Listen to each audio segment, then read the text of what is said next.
The West has a way of stripping a soul to its core.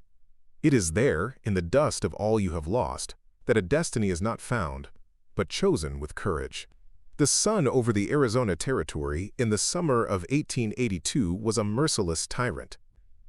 In the dusty settlement of Red Rock Gulch, it baked the very soul out of the land, leaving Clara Monroe to watch her world crumble. The dust, a fine red powder, settled on the worn-out porch of her father's failing ranch, a constant reminder of their despair. Silas Monroe, a man whose kindness had been no match for the harshness of the frontier, sat with his head in his hands. Jedediah Kane, a man who owned more land than he had compassion, held their deed and their future in his grip. The debt was due, and Kane's patience had run dry, like the creek bed behind their homestead. Inside the dusty saloon, the air thick, with the smell of cheap whiskey and desperation, the deal was laid bare. "The ranch is mine, Silas," Kane stated, his voice as cold as a desert night. "Unless you have something else of value." His eyes shifted to Clara, who stood by her father, her posture rigid with defiance. Kane's thin lips curled into a smirk. "An educated woman like her. The Apache have use for someone who can read the white man's words. It would more than settle your account." Silas looked at his daughter, his eyes pleading for a forgiveness she could not grant. To be bartered like cattle was a fate worse than poverty. The saloon doors swung open, casting a long shadow that silenced the room. A man stood framed in the doorway, his presence demanding attention without a single word. He was tall, with the proud bearing of a leader, his buckskin clothing simple but well-made. His dark eyes, sharp and intelligent, swept the room, missing nothing. This was Black Hawk, the chief of the Kenyan Apache. He was no mere raider from the tales whispered in town. A quiet dignity radiated from him, a strength that came from wisdom, not just from force. He had walked in the white man's schools but had chosen the path of his own people. Black Hawk's gaze settled on the scene, taking in Silas's despair, Kane's greed, and Clara's silent fury. He ignored Kane completely, his voice low and measured as he addressed Silas. "A man's land is his spirit. It should not be bought with his daughter's freedom." He placed a new Winchester rifle on the bar, its polished wood gleaming. "This, and supplies to see you through the winter, will cover the debt." He then looked at Clara. "You will come with me, Clara Monroe, not as a slave, but as an honored guest under my protection." The offer hung in the air, a rescue disguised as a trade. The trail into the high canyons was a path of breathtaking beauty and silent tension. Clara rode a steady mare, her worn dress a stark contrast to the vibrant reds and oranges of the towering rock walls. The wind whispered through the canyons, a lonely song that echoed the turmoil in her heart. She was leaving everything she had ever known, led by a man from a world she had been taught to fear. Yet, in his quiet, respectful demeanor, there was none of the brutality she had expected. He rode beside her, not behind her, a subtle gesture of equality that did not go unnoticed. For hours they traveled in a comfortable silence. Black Hawk did not press her with questions, seeming to understand her need to process the cataclysmic shift in her life. Clara found herself studying him, the way he read the landscape as if it were an open book, the quiet confidence in his posture, the thoughtful look in his eyes as he gazed at the horizon. He was a paradox, a man of two worlds who seemed entirely at home in this one. Fear began to give way to a cautious curiosity. Who was this man who had paid a king's ransom for a stranger's liberty? As they crested a ridge, the Apache camp came into view below, nestled by a winding creek. The sight shattered Clara's preconceived notions. Instead of a chaotic, menacing camp, she saw a place of order and peace. The hide lodges, or wickiups, were arranged in a neat circle. Children's laughter drifted up on the breeze, mingling with the soft murmur of women's voices and the nicker of horses. Warriors greeted their chief with nods of silent respect, their eyes assessing her with curiosity, but not hostility. It was a community, a home. Black Hawk dismounted and helped her down, his hand gentle on her arm. He saw the surprise in her eyes. "The world is not always as it is painted in books, Clara," he said, his voice soft. Sometimes you must see it with your own eyes. He led her to a small, clean wickiup set slightly apart from the others. This will be your lodge. You will be safe here. No one will enter without your leave. For the first time since her father had agreed to the terrible bargain, a fragile sense of hope bloomed in Clara's chest. She had been saved from one wilderness, only to find a different kind of civilization. Clara's guide in this new world was Tala, Black Hawk's sister. Her face was serene, her movements graceful, and her eyes held a deep, calming wisdom. Tala began to teach Clara the Apache ways, not as a teacher to a student, but as one woman sharing her life with another. She taught her which plants healed and which nourished, the rhythm of work that sustained the camp, and the basics of their language. "You are welcome here," Tala said simply, her quiet acceptance a balm to Clara's wounded spirit. She was the calm center in Clara's storm-tossed world. One evening, as they worked on a soft deer hide, Tala spoke of her brother. "He sees the world that is coming," she explained. "He knows our people must understand the white man's ways to survive, not just to fight. An educated guest is a gift, a chance to learn." Tala's words painted a picture of a leader burdened by the future, a man trying to navigate a treacherous path for his people. He was not just a warrior, but a visionary, and Clara was in some way a part of that vision. The thought was both daunting and strangely empowering, but not all shared the chief's vision.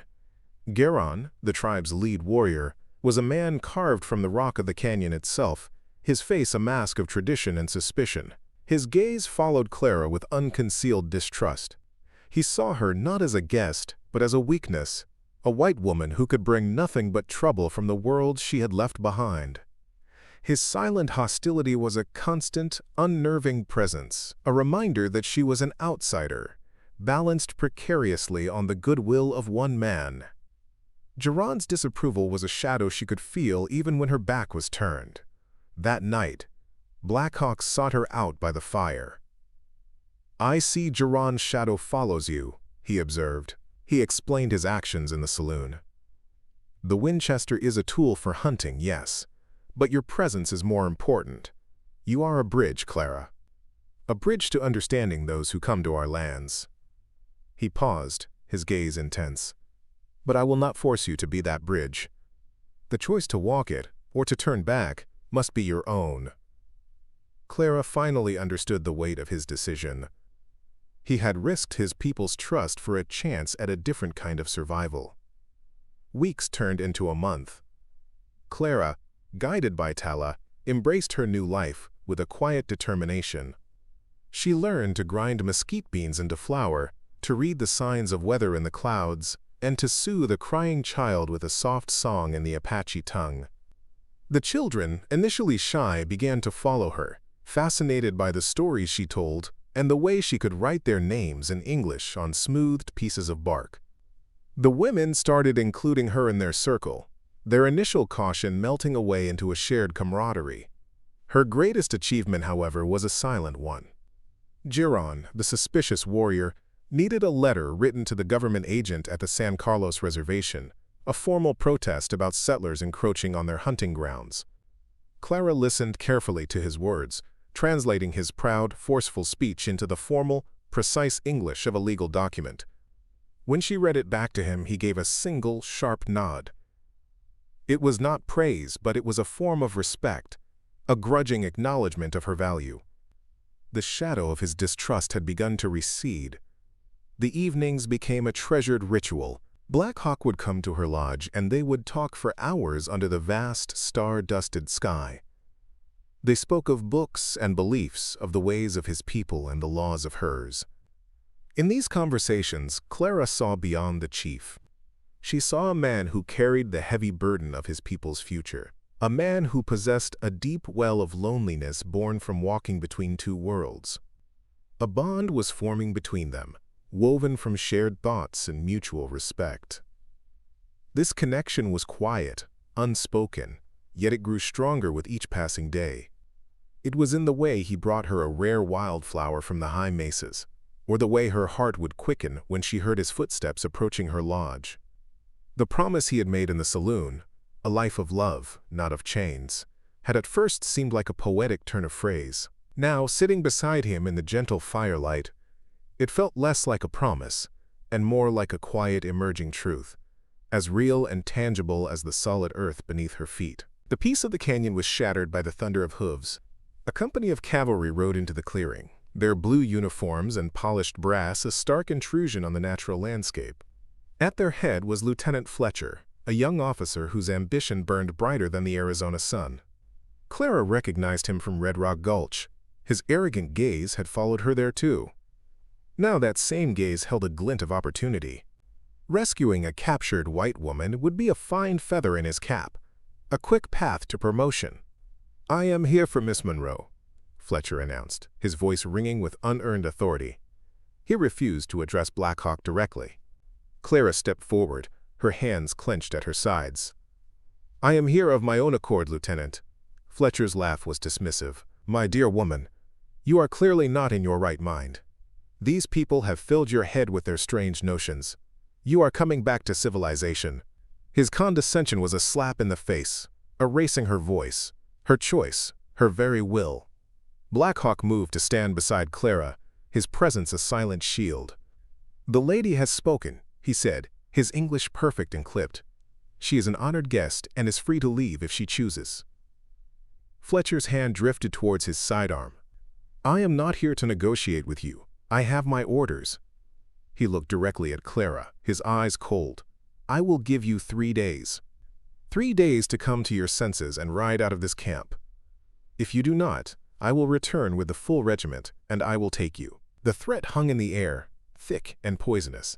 "And this camp," Fletcher added, his gaze sweeping over the women and children who had gathered, "will face the consequences for harboring a kidnapper." With that, he wheeled his horse around and led his men away, leaving a cloud of dust and fear in his wake. The ultimatum was clear. Clara's personal freedom had just become a matter of life and death for the very people who had shown her kindness. The weight of that choice settled upon her, heavier than any mountain. Lieutenant Fletcher's threat fell upon the camp like a rockslide, sending tremors of fear and division through the community. That evening, the elders convened a council. The air in the main lodge was thick with tension and the smell of burning cedar. Juron, his face grim, spoke for the warriors who feared the cavalry's might. "She is one woman," he argued, his voice low and heavy. "Our children are many. We cannot risk a war for a white woman who is not of our blood. We should let her go." Each word was a blow to Black Hawk's authority. The warriors who had followed him without question now looked at him with doubt in their eyes. They saw his defense of Clara not as an act of honor, but as a dangerous weakness, a preference for an outsider over the safety of his own people. The council was divided. The trust that had held the tribe together was beginning to fracture, and Clara was the fault line. She was no longer a bridge between worlds. She was a chasm threatening to tear this one apart. Clara, standing in the shadows outside the council lodge, heard it all. Guilt washed over her, cold and bitter. She had brought this danger to their doorstep. That night, she found Black Hawk staring into the dying embers of the central fire, the weight of leadership heavy on his shoulders. "I will go," she whispered, her voice trembling. "I will ride out at dawn. I will not be the cause of your people's destruction." She could not bear to be the reason for their suffering. He turned to her, his eyes dark with an emotion she couldn't quite name. He reached out and gently took her hand. "If you leave now because of fear," he said softly, "then Fletcher has already won. We will have surrendered our right to choose, our honor." His grip tightened. "Stay, Clara. Stay and face this with us." In that moment of shared crisis, all pretense fell away. It was not just a chief and his guest. It was a man and a woman, their bond forged not in peace, but in the heart of a storm, their feelings laid bare by the threat of certain loss. The third day dawned heavy and gray. The camp was quiet, a strained silence that spoke of dread. Scouts on the ridge signaled the approach of a large cavalry force, a long column of blue kicking up a storm of dust. Just as the warriors began to take their defensive positions, a cry of alarm came from the center of the camp. Garon's young son, who had been playing near the woodpile, had been bitten by a rattlesnake. The boy's leg was already beginning to swell, his face pale with fear and pain. The tribe's medicine man rushed to the boy's side, chanting and applying a poultice of herbs. but the venom was potent, and the boy's breathing grew shallow. Panic began to set in. Clara, seeing the scene, felt a surge of adrenaline. The medical books her father had insisted she study now seemed like a gift from fate. Pushing through the crowd, she knelt by the boy. "Garo," she said, her voice clear and steady, "I can help him. But you must trust me." The warrior looked from his son's fading eyes to her determined face and gave a desperate nod. With Tala rushing to fetch clean water and cloths, Clara went to work. Recalling the procedures from her books, she used a small, sharp blade to make a swift, clean cut over the fang marks, then applied pressure to draw out the poisoned blood. She worked with a focus that blocked out everything else: the approaching soldiers, the shaman's disapproving glare, the mother's quiet sobs. She cleaned the wound and bound the boy's limb tightly. All she could do now was wait and pray she had been in time. Just as she finished, Fletcher rode into the camp at the head of his regiment, his face a mask of grim satisfaction. He opened his mouth to issue his demand, but stopped, confused by the scene before him. There, by Geron's lodge, sat the captive white woman, her face smudged with dirt and exhaustion. At her feet lay the warrior's son, breathing steadily. And beside her stood Geron himself, his fierce warrior's pride replaced by a look of profound, unmistakable gratitude. Her deed had spoken more loudly and clearly than any words ever could. "What is the meaning of this delay?" Fletcher demanded, his authority wavering in the face of the unexpected tableau. Before anyone could answer, a second rider galloped into the camp, reining his horse to a dramatic halt. It was an older man, a major, his uniform dusty but his insignia showing a rank that far outshone the lieutenant's. "Stand down, Lieutenant Fletcher," the man commanded, his voice carrying the easy authority of long command. "I will handle this." Major Croft dismounted, his keen eyes assessing the situation. He introduced himself as the fort commander. "I was informed of your intentions, Lieutenant. A scout, a man named Two Rivers Jack, brought me word. He was in the Red Rock Saloon the day of this trade, and felt a treaty might be broken. Jack, a man of mixed heritage trusted by both sides, had ridden through the night to prevent a needless conflict, his loyalty not to a uniform, but to peace itself." Major Croft turned to Clara. "Miss Monroe, I need to hear it from you. Are you being held here against your will?" Clara stood, her voice tired but firm. "No, Major. I am here by choice." At that moment, Geron stepped forward. All eyes turned to the stoic warrior. "This woman," he said, his voice rough with emotion as he gestured to his sleeping son, "is a member of this tribe. She has proven her heart. An attack on her is an attack on my own family." This declaration from her harshest critic was the most powerful testimony of all. Major Croft looked from Geron's fierce, protective stance to Fletcher's frustrated face. "It seems there has been a grave misunderstanding, Lieutenant," he said, his tone icy. "One that nearly cost lives and violated a treaty sworn by the United States government." He turned to his men. "We are withdrawing. Lieutenant Fletcher, you will ride with me. We have much to discuss regarding your judgment." As the cavalry retreated, a collective sigh of relief passed through the camp. The storm had broken. The tension of the past 3 days dissolved, replaced by a quiet, joyful celebration. It was not a victory over the soldiers, but a celebration of life, of a crisis averted, of a son saved. That evening, as the sky filled with a breathtaking canopy of stars, the camp gathered around a great central fire. There was to be a wedding. Black Hawk stood before his people, not in the buckskins of a chief but in finely beaded ceremonial attire. He looked at Clara, a question in his eyes.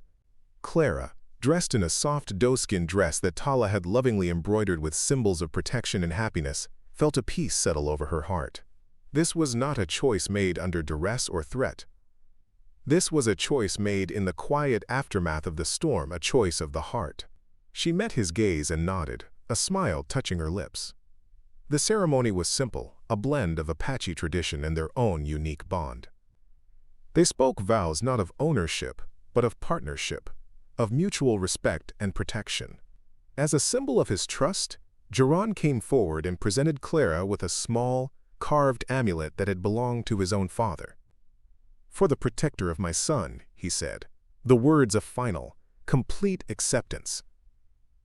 It was a gift more precious than gold. Clara, in turn, gave Black Hawk the only thing of value she had left from her old life, a small silver locket containing a tiny portrait of her mother. It was a bridge between her past and the future she was now choosing, a symbol of all she was bringing into this union. The tribe did not give her a new Apache name. To them, she was simply Clara. It was Clara who had shown courage, Clara who had saved a life, Clara who had won their respect. As Black Hawk took her hand, she knew she had found her true home. It was not a place of comfort and ease, but a place where she was valued for her spirit and her mind, a place where she was not owned, but cherished. Under the vast, silent watch of the Arizona stars, she had found her love and her freedom. The seasons turned. Clara became an integral part of the tribe, her presence a quiet strength. She established a small school for the children, teaching them to read and write English, while she, in turn, mastered their language and their ways. She became Black Hawk's trusted advisor, her knowledge of the white world proving invaluable in the delicate negotiations with government agents. Theirs was a true partnership, built on a foundation of love and profound respect for each other's strengths. She found a unique kind of freedom in the canyon, a freedom she had never known in the so-called civilized world. It was not the freedom from hardship, for life was often difficult. It was the freedom to be her truest self, to be valued for her character rather than her gender or heritage. She was a wife, a teacher, a healer, a diplomat. She was a woman who had refused to be a victim of circumstance and had instead forged her own destiny with courage and conviction. But history is a river, and it does not always flow peacefully. In a smoky back room in Red Rock Gulch, two bitter men nursed their grievances with cheap whiskey. Jedediah Kane, who had lost his leverage, and a disgraced Fletcher, who had been demoted and stationed at a remote outpost, found common cause in their shared hatred. "A chief and his white wife," Fletcher snarled. "They think they've won, but this land has a long memory, and so do I." A new, more insidious plot began to take shape. While Clara and Black Hawk built a future of peace, the shadows of the past were gathering. They had won their personal battle, but the larger war, for the land, for respect, for the very survival of a people, was far from over. Clara had found her happiness and her freedom, but she knew they would have to fight to keep it. Her story had become a legend in the making, a testament that true freedom is not the absence of chains, but the courage to choose your own path, no matter how hard the trail. The venomous plot hatched by Fletcher and Kane dissolved like smoke in the wind. Their conspiracy, built on greed and resentment, was exposed by Major Croft, whose commitment to justice was unwavering. Fletcher was dishonorably discharged, and Kane, facing federal charges, lost his lands and his influence, becoming a bitter footnote in the history of the territory. The threat that had lingered in the shadows was finally extinguished, not by violence, but by the steady hand of law and honor. Under the wise leadership of Black Hawk, with Clara as a bridge of understanding, the Apache of the Canyon forged a lasting peace treaty. It was a document that guaranteed them their ancestral lands, protected their water rights, and ensured a future for their children. It was a victory won not with arrows or rifles, but with words, wisdom, and mutual respect. Silas Monroe, his own ranch now thriving, became a respected trade liaison between the town and the tribe, his regular visits a source of great joy. Years later, the sound of children's laughter echoed through the canyon, the laughter of a new generation, born of two worlds. They were children with their father's proud heritage and their mother's thirst for knowledge, equally at home listening to the elders' stories and reading the books Clara procured from back east. They were the living embodiment of the bridge their parents had so bravely built, a promise of a future where different cultures could coexist in harmony. One evening, watching her husband and children by the fire, Clara felt a profound sense of peace. Her home was not a location on a map, but a feeling of belonging, forged in the heart of a man who had seen her worth when she had felt worthless. The story of the woman traded for a rifle had become a legend whispered by the canyon winds, a story not of captivity, but of choice. It was a legacy of love, and proof that the truest freedom is found in the courage to choose one's own heart against all odds.